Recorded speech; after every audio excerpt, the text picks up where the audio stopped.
Okay, this is the bathroom at Greyhawk, and you can see the wallpaper in here is everywhere. Now, the area where we have the issue is the area with the toilet. And so we've got a couple of options here. You can see as we go to the bottom, this is where the damage is.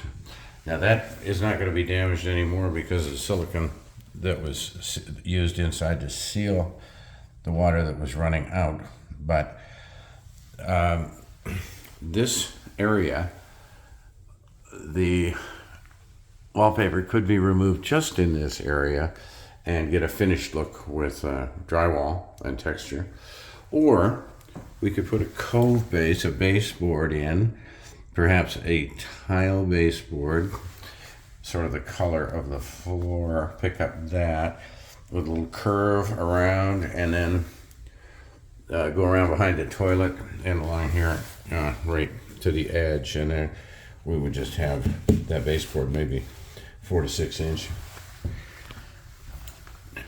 And we could also get a little curved piece to go around on this side. We can see it's damaged as well.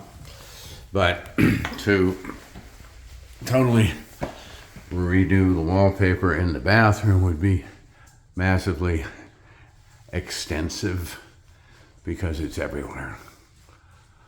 That's it.